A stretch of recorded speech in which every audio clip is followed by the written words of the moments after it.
You open this door with the key of reason. Beyond it is another dimension. A dimension of truth. A dimension of freedom. A dimension of joy. You're moving into the land of both the ideal and the real, of the possible and the actual. You've just crossed over into the Capitalist Corner. Where reason meets reality, welcome to the Capitalist Corner. Welcome to the Capitalist Corner, everyone. I'm your host, Michael Leibowitz, and joining us today, gracing us with his presence, is the wonderful Mark Pellegrino. First of all, Mark, welcome back to the program. It's good to be back, man. I miss you guys. Well, we miss you too, and it is absolutely fantastic to have you here, and especially now since X is working again. It hasn't been working for quite some time. Just to do a little housekeeping, first of all, there is a wonderful, well, I shouldn't say wonderful because it's just me. It's not an interview. Episode of The Rational Egoist that I put out yesterday. I explained why I do not use the label Objectivist to describe myself.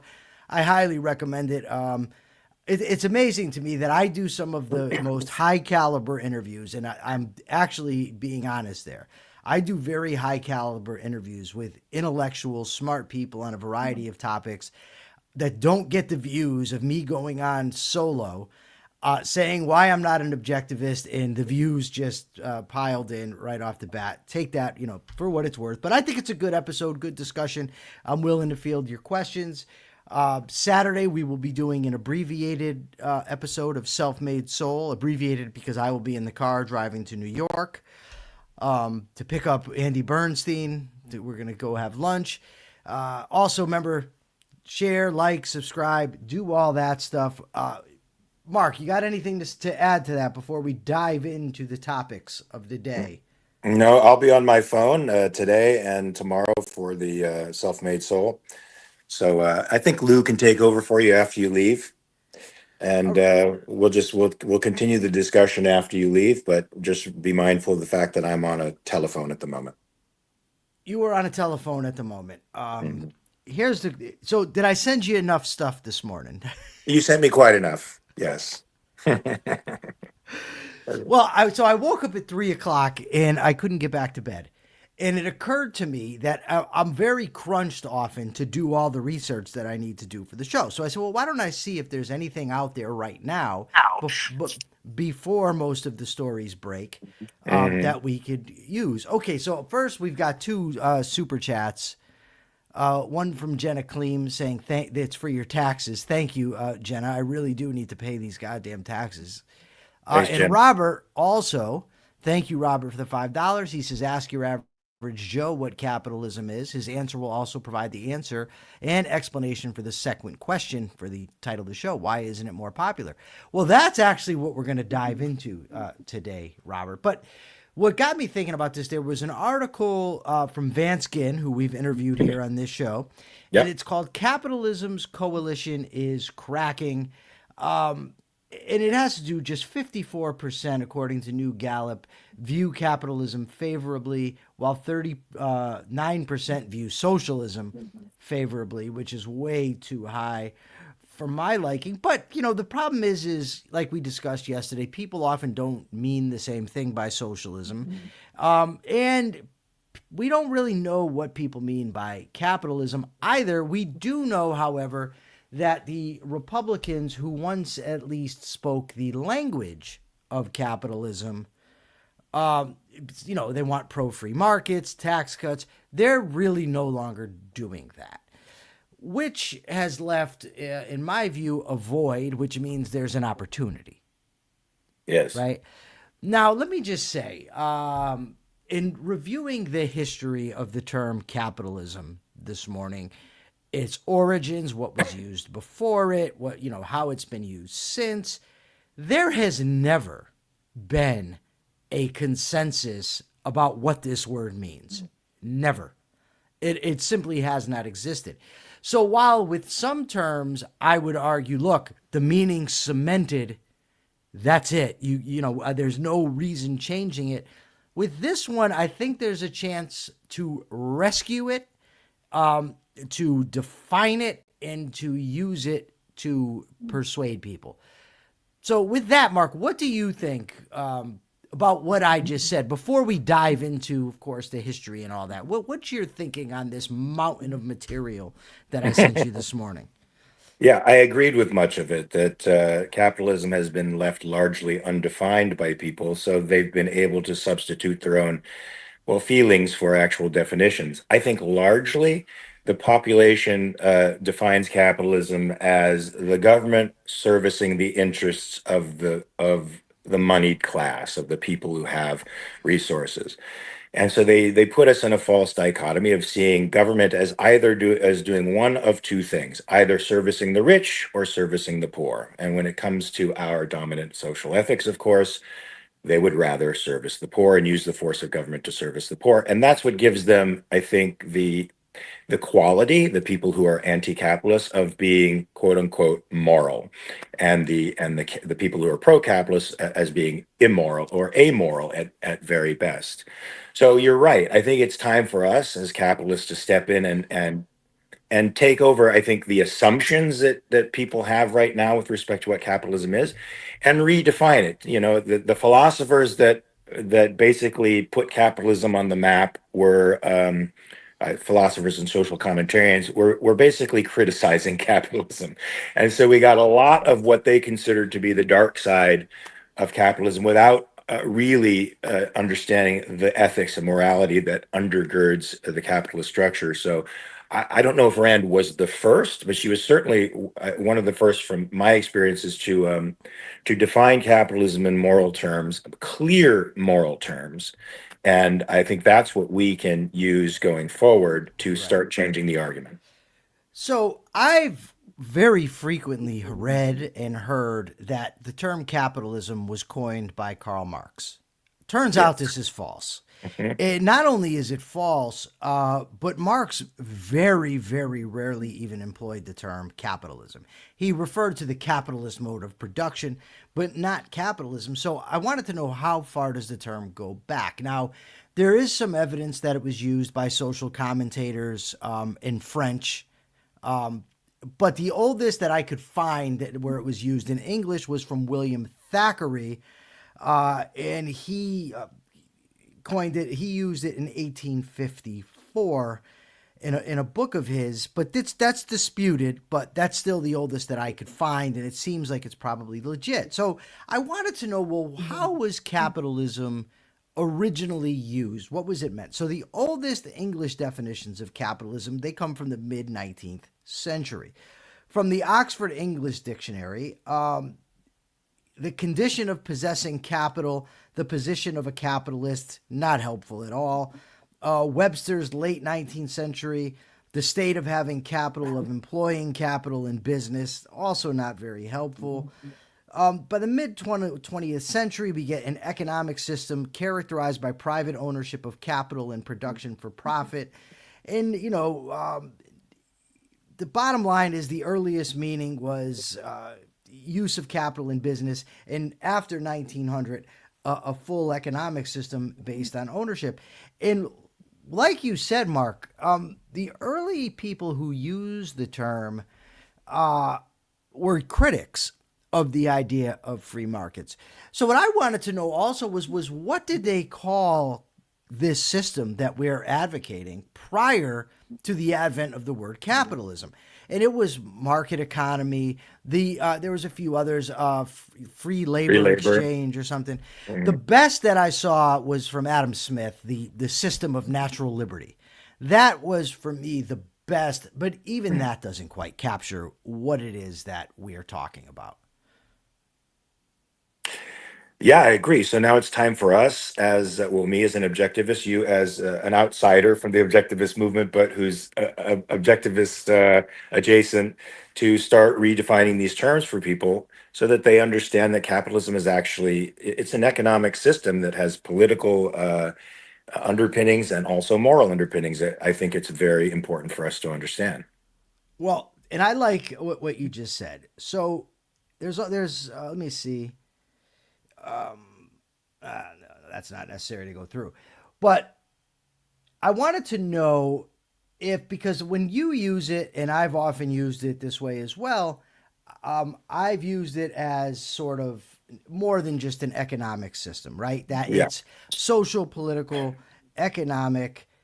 So I wanted to know, is that an idiosyncratic way for me to use it? Because I don't like the idea of introducing just bastardizing language. You know what I mean? Like, so if a term means something, I don't want to apply my own meaning to it.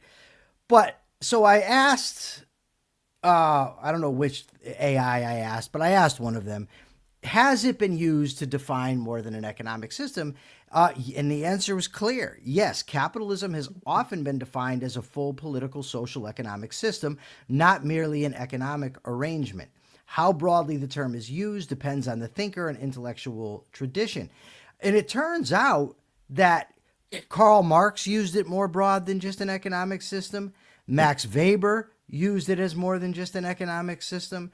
And of course, Ayn Rand and Ludwig von Mises have used it as more than just an economic system. We have Jason Adams with 200, whatever that is, I don't know, CZKs. I don't know, but whatever it is, thank you, Jason. He Thank you, says Jason. a tax is defined as a compulsory contribution to state revenue. What is more realistic, changing the definition to a compulsory or voluntary contribution to state revenue while making them flatter, or advocating for no tax? I don't really understand what you mean, but I personally, I think that for what I would advocate, I would not like to use the word tax. I think that's what you're getting at, because like you said, tax is compulsory. I prefer using voluntary contributions or voluntary funding rather than using tax, because there's practical reasons for this. First of all, in communication, when you use a word, and this is why if a word already has a very common understanding, if you switch it up, it tends to create confusion. With capitalism, the word itself has a variety of definitions. So there is no generally accepted definition. With tax, it does mean compulsory funding of the government. So in that case, I personally choose to say voluntary funding or voluntary contributions, although I slip up sometimes and do say voluntary taxation. What say you, Mr. Pellegrino, about this? I agree with you across the board. I do slip up and say voluntary taxation as well, just because people are familiar with tax not just being compulsory, but being a payment to the government. And as our protection organization, I think it's best from a complete and consistent freedom perspective to say voluntary contribution, because in a free society that respected individual rights, that would be precisely what it would be. The government would have no power to compel you to pay for the protection services. So Akira Felix apparently wants to argue with me about selfishness, despite the 400-year history of the term, I might say, Akira, despite the fact that even the definition in the dictionary that it is claimed Ayn Rand had didn't define selfishness the way that she does. I don't know. The problem here is you have a term. I'm going into the weeds just for a second because I want to address Akira's point. The term selfishness identifies a real phenomenon. There are people who are concerned with their own interest and don't give a goddamn about how their behavior affects other people. We have a man in the White House who would, I think, good point, exactly fit that. And to describe such people, going back to the 1600s, the word selfishness has been used. Dictionary after dictionary after dictionary has used it that way. When Ayn Rand says the dictionary definition is concern with one's own interest, it's just not true. I don't know how much. I mean, how much more easily I can put it. So I would prefer to say rational self-interest as opposed to the pathological form of self-interest, which I think is represented by the narcissistic. I think it does provide clarity. But Mark, as for capitalism being more than just an economic system, I think that's where we left off before the generous super chat. That's how you've been using the term. Yes. To be far more broad. And I kind of waver, to be honest, in my use of it. I'm not going to do that any longer. Now that I fully have grasped and done a deep dive into the history of the word, I think it's up for grabs, and it is up to us to rescue it, to use it to mean what we mean. And I think that's perfectly within the tradition, and I think it's a legitimate concept. Good. I'm glad. I'm glad AI convinced you. Well, it wasn't just AI. Or a brief study of the whole history of the term has convinced you. I just want to be clear. I did not just send AI. There was an abundance of articles, dictionary definitions, a lot of different things that I sent you this morning. That's true. That's true. Okay. Mr. Deagle wants to know why I'm up at 3 a.m. answering questions. Well, the problem is I'm up at 3 a.m. So I got to do something at 3 a.m. And I came across your question. He didn't say rational selfishness, Kira, did you? You said rational self-interest. Rational self-interest. Yes. Yeah. Okay. So now I want to get into some pretty decent definitions of. This doesn't have the full scope, I don't think. But Ludwig von Mises defined it at capitalism as the system of social cooperation under the division of labor based on private ownership of the means of production. That's okay. It's not adequate. It's good, but it's not. It doesn't give us the whole thing. Ayn Rand defined it as a social system based on the recognition of individual rights, including property rights, in which all property is privately owned. Love it. And that is going to be definitely how I will be employing it from now on. I will defend her usage of it. I will defend her definition. I am fine with it.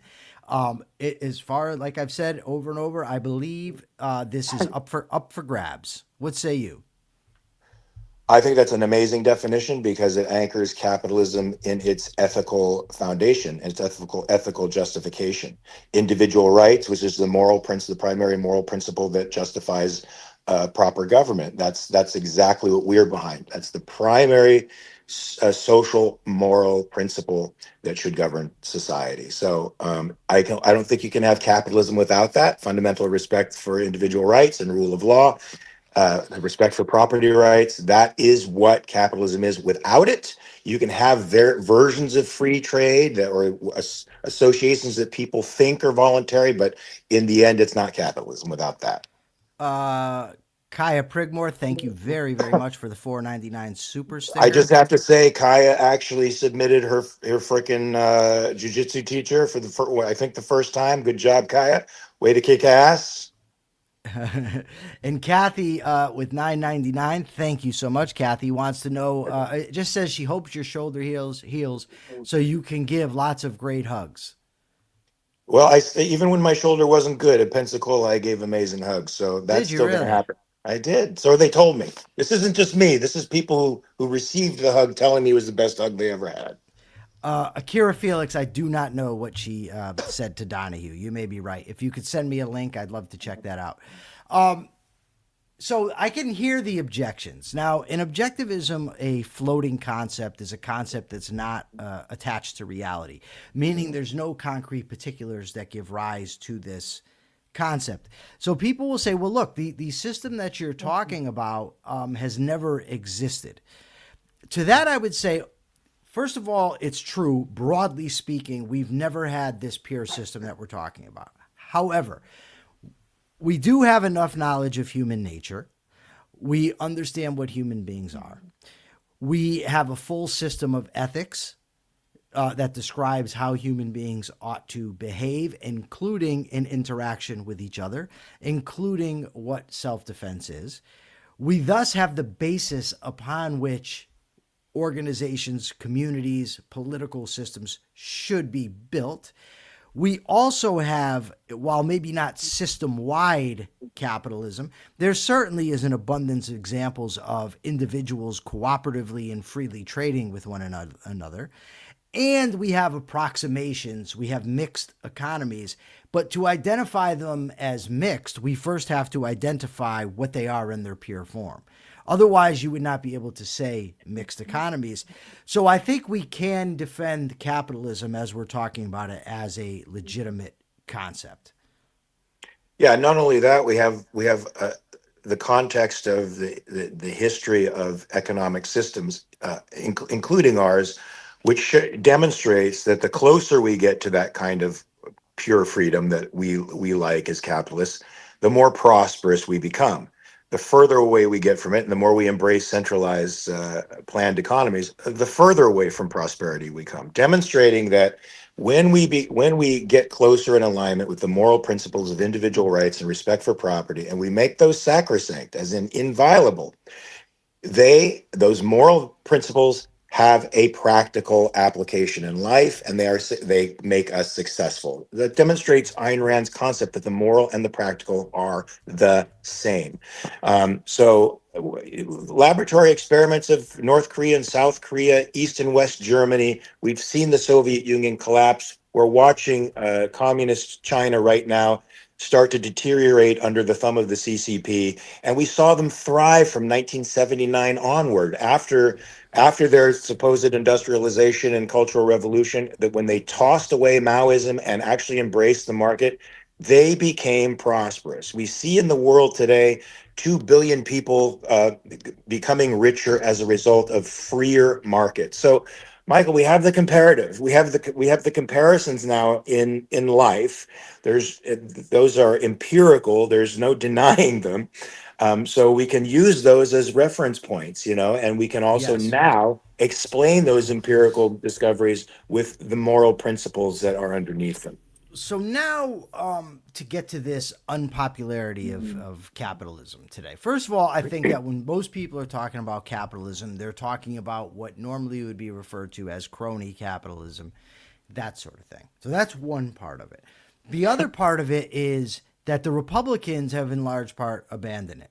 Of course, Trump, he calls himself tariff man. He wants to manage the economy, interact with the economy, interject in the economy. And Republicans, by and large, have fallen into this. They've bought it hook, line, and sinker. I don't know if they bought it. I think they go along with it. Glenn Beck, for instance, who has, there was a time when he said Trump was basically Hitler.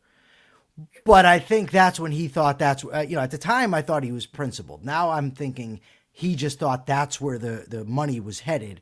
And then once he realized no, he slowly shifted, and now he's just another Trump sycophant.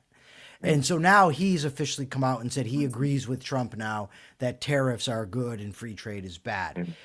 Beyond him, I saw two objectivists, or people that call themselves objectivists, which, by the way, is one reason I don't want to call myself an objectivist, were defending tariffs and attempting to use Ayn Rand's reasoning to defend tariffs. I've seen more people do this in the past. Harriman's done it. That really puts a stain, in my view, on capitalism. And I've believed this for some time. And actually, Leonard Peikoff convinced me of this in OPAR, that it's the Republicans, man. Like, there's people who are of one mind and say, no, they're closer to us, we have to side with them. And I say, no, that those are the ones we have to defeat. Because we have to demonstrate that they are not capitalists, not even close, man. And they're the ones who have given capitalism the bad name for failing to stand up to the onslaught of the left and the radical democratization and the socialization that the left inspires. They've been very, very poor advocates, and mostly because they could not find a moral reasoning behind capitalism. When they did find it, it was through the service mode. Like Walter Williams would say, look, the dollar is your certificate of service. In the capitalist world, you have to produce a value and serve your fellow man in order to get rich. Again, justifying the existence and legitimacy of capitalism through an altruistic lens. And so long as you cede that territory to the left, which is completely altruistic in its outlook, you lose the argument. Ayn Rand said something I think I'm paraphrasing, but I think is very true. In a dispute between two ideas, the most consistent will win. And so the Republicans have been radically, very inconsistent in their defense of capitalism. They've defended it on moral, not practical grounds, and that false dichotomy has what made them lose. And since then, of course, Michael, since they're altruists, they've completely embraced altruism. And so their mode of practicing altruism is in the nationalistic mode, the mercantilist mode, the protectionistic mode. It results in the same thing as the left. It results in the same kind of collectivism, the same kind of top-down central planning, just through a different avenue. But the results for us, the people who are, in the market, will be the same. Right. There's a question. Has Bernstein ever defended tariffs? I do not believe he has, no. And Mr. Deagle, yes, you can ask off-topic questions. It is still open Friday questions. I just forgot to say so. So, hello, Nicole Hingle. So this is what I think a defense of capitalism needs. First, a rational morality, the ethics of egoism, that acting in your own best interest is not only practical, but it's Your rational, right. your rational best interest. Yes, Yeah. acting in your rational self-interest is moral. That's what you should be doing. But I think that we also need we need to be able to identify what exactly is in our own interest. What types of values are in our interest? What types of behaviors are in our interest? Of course, Ayn Rand has done that. And I believe in, a lot of objectivists, they don't like economic arguments. I disagree. I think economics offers a bridge from individual to dealing with other people. It demonstrates what is in your best interest when dealing with others. And free markets do that. So I think we need the moral arguments, and I think we need the economic arguments, and I think we need to be consistent when we make them, not hedging out qualifications like, well, the other countries have tariffs, so we need them too. No, we don't. We don't want to do that. Yeah, absolutely. I mean, I think the most important argument is the moral one, but certainly you can prove the efficacy of the moral argument through how valid it works by validating it with proofs, economic proofs. But I think the essential argument is moral, and showing that the moral and the practical are not on opposite sides of the fence, that you don't have to give up moral principles in order to act practically. Right. Yeah, I think that's the main thing with politics today. And one of the reasons the right embraces Trump is because they have now they've now come to the conclusion that principles aren't good. And so they're going with a guy who just embraces every moment as if it's a discrete thing that needs to be taken on its own. And they're now fully embracing that because, Michael, it's popular. When you stand on principle like we do, you stand to aggravate folks, and they don't want that. However, our arguments are consistent all the way through. And when you stand on principle, you win the war, even though you might lose a few battles or lose a few points in the midst of winning the war. Yeah, I really think that like.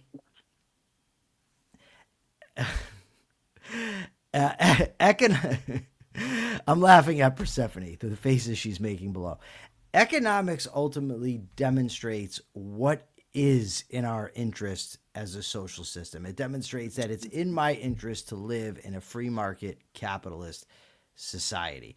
Akira Felix says, was Ayn Rand the first to defend capitalism on moral grounds, or are there objectivist ethics just compatible with capitalism? I think Frederick Bastiat defended it on moral grounds. I don't think he did it. The problem is he started with assumptions without proving them. For instance, that theft is bad, that plunder is bad, initiating force is bad. He didn't ground them. To my knowledge, Ayn Rand is the first person in history that grounded a defense of capitalism in ethics, that took it back to its roots in what are ethics, what is value, what is the standard of value, what is morals, that sort of thing. I think she was the first that ever did that. Yeah. I mean, Bastiat is a great person to read. His prose is really accessible, and he's a common sense thinker. And we need more of him today. And we can use his arguments today, as a matter of fact, against the opposition. Sure. All right. So We're going to pivot to where we're going to end up arguing, but I'm going to argue very civilly if this happens because I have made a commit. I have made a Persephone's shaking her head. Maybe she thinks that I shouldn't do this, but it was the only other article I sent you, and it was from Reason Magazine. And who I want to make sure I give credit where credit was due. It's actually a good article about Iran and the Democrats. That was way too much. No, over here. It's got to be at the bottom. I can't find it. It must be, and I know what happened. I didn't send it to myself. I just sent it to you. But anyways, it was about the article I'm talking about is about Democrat leaders not wanting to vote on the Iran war. And they don't want to vote. And the article is by Matthew Petty in Reason Magazine from yesterday. And they're really, in my view, sinister and cynical, these Democrats who want to use this for political advantage. They basically are not opposed to war with Iran. They just don't want to own it. They want Trump to own it. There's even one of these politicians, I can't remember his name now off the top of my head, but I'll find it, who said that Trump has the authority to declare war, which he obviously does not. So what do you think about this article? I agreed with from what I remember, the basic premise that the Mike Lawler, real quickly. Mike Lawler, representative from New York, said that the president has the power to declare war. yeah, which is false. However, um, go figure. I mean, there's perversions of the Constitution now going on. It seems to be the more common way of dealing in politics today. I agreed with the thrust of the article from what I remember that the Democrats are trying to use this as political fodder to take down Trump. The Democrats are on the right side of a number of issues for the wrong reasons, which Yes. makes me suspicious of backing them for anything, right? They're on the right side of the ICE issue, but for the wrong reasons. I don't think they really oppose the use of force in states or for the enforcement of immigration law. I don't think they understand immigration in the same way that we do as capitalists, but they're willing to stand for states' rights because it happens to serve their short-term political interests of dethroning the Republican Party, which is all they care about. They may think that war in Iran is a war of liberation, probably one of the only true wars of liberation in our lifetime, where there is actually a culture there that is receptive to liberation and would actually use liberation to make a better state for themselves. It could be a great ally to the United States as they were prior to the Islamic Revolution. But they don't want to accept the responsibility for it. Now, the legislature has been doing that for a long time, Michael. They've shuffled off the legislative responsibility onto the executive branch. Now, that's been a terrible thing for us because now the executive has incredible power, and Trump is the type of megalomaniac to abuse that power and challenge it in the courts, and even challenge the court's verdicts when they rule against him to continue to press the issue, which of course will redound badly against for us, the everyday guy in the field, when the executive has so much power that none of the other branches can check it anymore. So the legislature has checked out, and they've basically left the process of legislating to basically bureaucrats who write the laws and enforce the laws, and they do this as a way of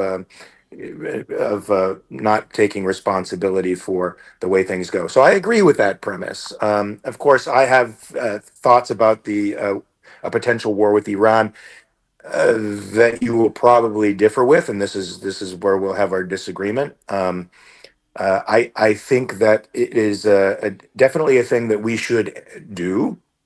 However, we can't do it in the manner that has been done over the last 20 years. We can't start a war. We wouldn't be starting a war. We can't finish the conflict with Iran without having a determination, not just a set goal, but a determination to unseat the regime, the Islamic regime, which has served as an inspiration for every single terrorist cell and Islamic regime and Islamic oriented government since then, since its establishment in 1979. If we go in there with half measures, it's going to be another swamp, another ridiculous quagmire. Okay, so I just want to say I think these Democratic politicians, there's something especially disgusting about using matters of life and death for political purposes. The saying, there's a special place in hell for people like that. We've got some really great questions. I want to answer your question on faith, Mr. Deagle, in a second. But first, I have to correct the record on some of the things Mr. Pellegrino just stated. First of all, I actually did a very deep dive on this subject not very long ago. The idea that there's a culture over there that's ripe for some kind of liberty or democratic takeover is just not true. I saw expert after expert after expert. No, that's not true. They actually don't know what will come next if you got rid of this regime, and the likelihood is there's a very good chance it could just be worse. The other thing is the idea that the Iranian Republic is the inspiration for terrorists. The two biggest terrorist groups that we've fought as Americans over the last, 25 years were Al-Qaeda and ISIS. Neither of them is inspired by Iran. Neither is funded by Iran. They're actually enemies of Iran. They are Sunni Muslims. Iran are Shiite Muslims.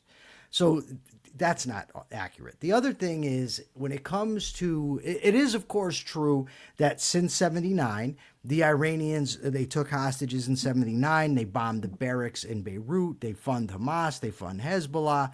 All that's accurate. They've tried to assassinate people on U.S. soil.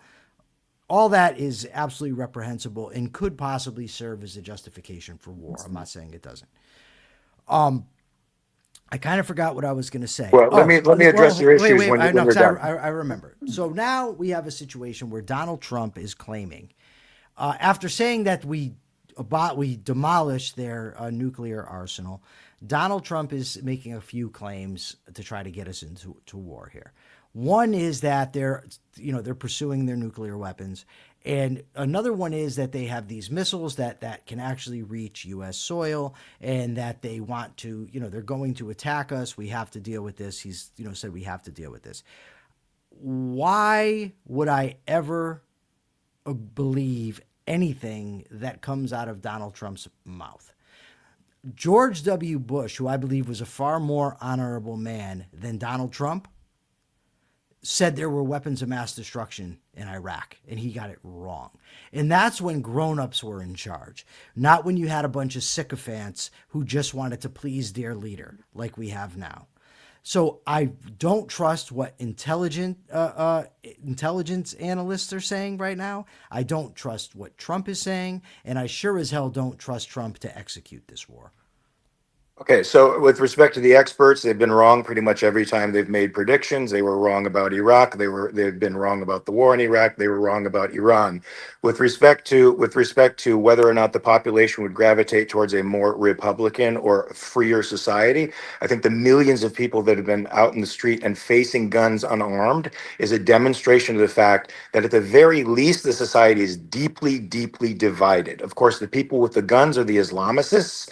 The people without them are the people who want they want a revival of the monarchy, but the monarchist Pahlavi himself has said that he would institute Republican changes and alliances with the United States that I think would be very, very good. Of course, I think that is a decades-long process because they would have to transition from a fanatical government into the secular government, but they have a history of secular government, Michael, which is not so in other places in the Middle East. Number two, yes, ISIS and Al-Qaeda are Sunni Muslims. They hate Shiites. That does not matter. What matters is that they saw the United States respond to Islamicism a particular way. What did we do? We fucking ran. We did not face Islamicism. It gave them the inspiration to continue their jihad in the interest of establishing a worldwide caliphate. Sunnis want to do it. Shiites want to do it. They ally with each other when it's convenient. They murder each other when it's not, because each wants to be dominant in the world. They're both a threat to the United States of America, but Iran has been the biggest state, a sponsor of terrorism around the world, including attempting to assassinate world political figures like the United States president. So, in my view, they are an inspiration to these folks. Even though these folks are their ultimate enemies, they will ally with them when it fits their agenda, which is what? A caliphate, which is the elimination of Judeo-Christian, the Judeo-Christian world, which they equate with Western civilization, and they are deep enemies of Western civilization. I don't think Trump's justification for going in there is true. I think, yes, they do want to rebuild their nuclear sites. The imam, the Ayatollah Khomeini has said so, publicly made those statements that they're not going to stop rebuilding their nuclear arsenals. Do they have missiles that can reach the United States? No. Do they have missiles that can be reach regional powers like Israel? Sure. But I think the war in June demonstrated, the 12-day war demonstrated that they do not have a lot of capacity. We can neutralize it fairly easily. And since Iran is at the weakest place it's ever been since 1979, it's the time. If we're going to do it, and the president did draw a red line in the sand, he can't go back. So negotiating with the mullahs, as he's doing now, I think is a terribly demoralizing effect, not only on the Persian diaspora here in the United States, but on the Iranian people, and also sends very chaotic messages through the rest of the world, who I think would be very appreciative of a completely defanged Iran. Okay, so I'm a person that wants evidence. Right? We cannot just say because something followed, therefore because of. The post hoc ergo propter hoc fallacy. So I've never seen a shred of evidence that Al Qaeda and ISIS were inspired by the Iranian regime. I understand that it can be claimed. What is the evidence? Second, you mentioned that experts have been wrong in the past. Sure, there were plenty of experts who warned about going into Iraq. Colin Powell once said it's the Pottery Barn rule. You break it, you bought it. Because he understood what was going to happen if you toppled Saddam Hussein. There were plenty of people at the time of that war that argued against it, that were experts. So because experts say it, is it wrong? No, of course not. But it reminds me of a conversation I had with a Palestinian guy the other day. And the guy I was talking to, and he said, yeah, but you're just getting that from the media. Okay, but what other source do I have? Correct. So if we cannot rely, it's true, we should be skeptical of the experts. When the experts say that there are no governing coalitions in Iran that can take over, we should be skeptical of that, of course. But that doesn't then justify the flip side and say, if we topple this regime, they're going to have a pro-liberty democratic government. It's just that does not follow. You could have said the same thing about Japan. You could have said the same thing about Germany. What is required is something that I don't know the United States is willing to do. Now, if we're not willing to go there and institute constitutional change in that government, in other words, impose Republican norms on them the way we did in Japan, then it's a stupid venture. Okay. We have to be willing to do that. Okay. And then how many American lives are we willing to give in order to do what you're talking about? That is an important question. Americans are going to die. Americans are going to be maimed. Americans are going to suffer PTSD. Americans are going to end up committing suicides. There are an abundance of problems that come from war that we don't. Made worse by the attempt to civilize war. So in other words, putting troops on the ground in order to parse out situations and make everyone equal to American combatants. When we try to do that, we end up placing Americans in a great deal of jeopardy, as opposed to breaking things, in a non-negotiable fashion, All right, I and want to going in and address. taking over the devastation I, afterward. I want to address some of the comments. So Gary Menard says the strain of Islam is irrelevant. I would argue that any of it is irrelevant if somebody wants to kill you. My point was that Iran is not a backer, supporter, or any evidence that they are an inspiration for the terrorist groups that we have fought. And that was the initial claim, that they have been the bedrock and supporter for terrorists, every terrorist group around the world. It's simply not true. The two Michael, main ones we fought, no. Michael, if you see a person of your ideological bent that has, just certain differences, but your ideological bent and violence, getting away with violence and imposing their ideology around the world without being resisted by the main force for good in the world, would you take inspiration from that? Would you think that it's appropriate for you to move forward with your ideology? Okay, first of all, they don't share an ideology. That's the Well, first they thing. do. They Really share don't. they share Islamicism. They differ in the way Protestants and Catholics differ with respect to their religion, but they're No, Christians. no, Okay. no. They don't. They differ right now in the way Protestants and Catholics differed in the 16 and 1700s. Yes, Yeah, exactly. right. These are people that believe that the other side are wrong, they're infidels, and they should be killed.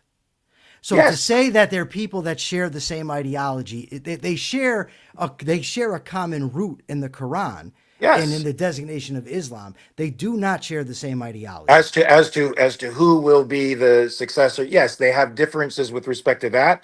But unlike Christians and Catholics and Protestants in the 16th century, they are willing to ally themselves together in order to fight what they think is the common enemy, and Okay, that's the West. where's the example where ISIS and Al Qaeda allied with Iran? Not necessarily ISIS and Al Qaeda, although Hezbollah is in Syria, and they do fight and they do persecute Druze and they do persecute Christians. And during the expansion of the Muslim expansion in the eighth and ninth centuries, they combined to fight Christians. They Okay. combined to fight the Christian Crusaders. Okay, my question in my statement from the get go was in response to your claim that Iran is inspiring and I believe supporting. Inspired by I believe you said supported, but I'm not sure. I can't. My memory is not that good, but I think you did. And my No, I point. don't. They support Hezbollah. They support Shiite expansionism in the region. But other Islamic organizations take inspiration from the fact that they buck the West, that they fight the West, that they resist it, and they get no pushback. Okay, I'm very pleased that I was actually forced to not argue and not push back, because every time everybody claims that I'm the one that does the interrupting. But what actually happens, what actually That's occurs true. is I respond to the interrupting and don't allow myself to be talked over. Go ahead. Today I'm allowing it because I made an agreement. Go ahead. Your initial claim again was that they are supporting every terrorist group that we confront, every Islamic Not what I terrorist said. group. Okay, well, we will go back and look afterwards. Okay. But then you switched it to they're getting inspiration, another claim that you have no support for. The two groups that I gave as examples are the two groups that we as Americans, our government and our country has been fighting, Al Qaeda and ISIS. There is zero evidence that those two groups have teamed up with Iran or are gaining inspiration from Iran. Zero. Okay. Their inspiration is the fact that there's the establishment of an Islamic republic. They want a caliphate, all of them. They eventually see the Shiites as rivals, but they see the establishment of an Islamic state as very inspirational. Evidence. It's happened. It's materialized in the world. Mark, evidence. What is your evidence that that's their inspiration? The words of Osama bin Laden and the Oh, words of some of the ISIS hold on. leaders. Osama bin Laden and ISIS have said they're inspired by Iran. Persephone, pull it up, please. I'm saying the words of them, when one can take from their words that they are inspired by the establishment of Islamic State, to think that they can establish their own versions of that. As anybody would be inspired by the establishment of something that they consider to be an ideal, even though it differs Okay. in some respects. This is where objectivists, quite frankly, go off the rails. They apply, many objectivists apply standards of thought to these issues on foreign policy they would never apply anywhere else. Gary Menard says, would it be irrational to assume Mao was inspired by Lenin? Okay, first of all, I believe there's direct evidence that Mao was inspired by Lenin, but I'm not positive. Secondly, if I was to make that assumption, I would not use that assumption as a justification or an argument for war. So my assumptions, I can assume all kinds of things, but I want evidence. What is the evidence? Yes, there's similarity among these groups, Bonnie. Of course there's similarity. Saying there's similarity amongst terrorists is not the same thing as saying that Iran has supported or inspired Al-Qaeda and ISIS. Those are not the same claims. But I do, I'll let you get the last word, but I do want to address a question that came from Mr. D. Address the question, because I'm trying not to interrupt. So address the question. All right, I got to go back here.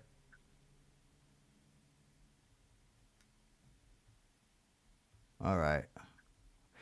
Subby wants us to give his son a shout out. Hey, Jay, how's it going? What's up, Jay? All right. Oh, Subby, when I get home, I got to get you that picture. So just remind me, give me a text in a week or so. So Mr. Deagle says religious people define faith as conviction in your beliefs. I would disagree with that right off the bat. The Apostle Paul defined it as evidence for things not seen, or some such thing as that. The standard definition of faith is belief in something for which there's not evidence. And so when religious people do that, what they're doing, in my experience, it doesn't mean it's every time, but in my experience, it's an equivocation. They start off by arguing for faith, and then when pinned, say faith is just trust. As if my trust in when Mark tells me he's going to do something based on the evidence of Mark's character, as if that's the same thing in believing something for which there's no evidence. Those aren't the same thing, but that's what they do. They equivocate. My suggestion to you, if you're debating somebody like that, what I would do is get them to stipulate their definition at the outset. And if they just say it's conviction, it's not faith in something for which there's no evidence, then press them for evidence for their belief. Yeah, right, Michael, I think that Paul quote is perfect. I also want to point to an Old Testament hero who is considered the archetype of faith, and that's Job. Job, who was used as a plaything by God, who made a deal with the devil. And the devil said, I can tempt Job away from you. God said, try it. And so the devil put Job under an incredible amount of stress, completely destroyed the guy's life in order to test his faith. And so it really does say, regardless of what the world is showing you, you hold to this fidelity, this loyalty, irrespective of what the evidence of your senses is telling you. So I agree. Gary Menard gave us a $2.99 super sticker. Thank you Thanks, very Gary. much, Gary. And I'm reminded that I missed one of his, or maybe we missed it, a super chat that he gave a while back, and I just remembered it right now, so I want to see if we can answer it. He says, do you know of Alexander Dugin, Putin's court philosopher? He represents everything Rand claimed Russia was spiritually and philosophically, and lately has been calling for left and right to reject her, as if any of them study or know of her, and Jeffrey Epstein as symbols of capitalism. I've heard the name Alexander Dugin. I've seen some of his posts on X. I don't really follow from what I get, he's like the equivalent of a right-winger in Russia, Russian nationalist, that sort of thing. To equate or package deal Ayn Rand and Jeffrey Epstein is just dumb as fuck and blatantly evil. That's my thoughts on the subject. Absolutely. I don't know much about him either. I've seen some posts. I know he's a butt buddy with Putin, and he's considered a right-wing, I guess, conservative hegemonist. I don't know what his deal is, but he's certainly a crazy person, and he's going to capitalize, I guess, on Rand's poor reputation with people who've never read Rand, and try to package deal her with all these scummy, corrupt characters in order to make sure that you don't read Rand, which you should be doing. And Gary, I apologize for not getting to this sooner. I told you I would get to it on Monday. I really just forgot.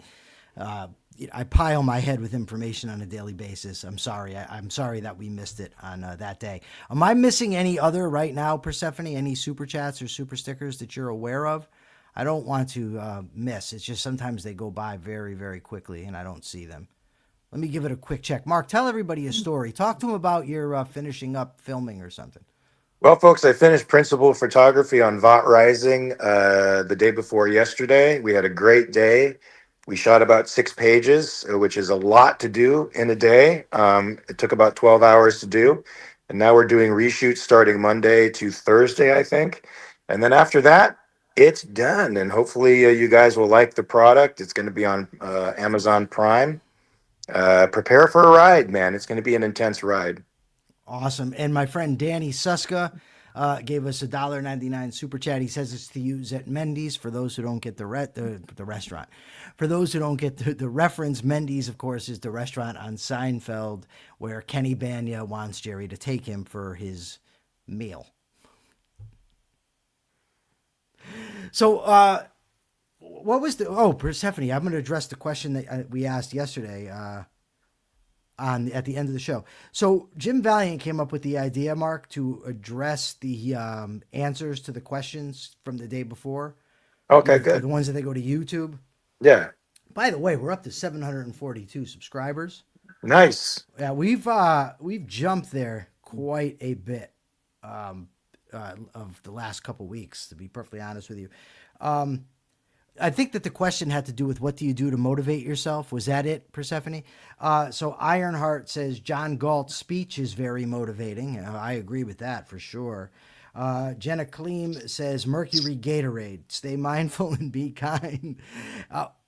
Okay. And she also says she engaged Buddhism, especially Thich Nhat Hanh, to get the middle path. Thank you, Persephone. Thank you, everybody else.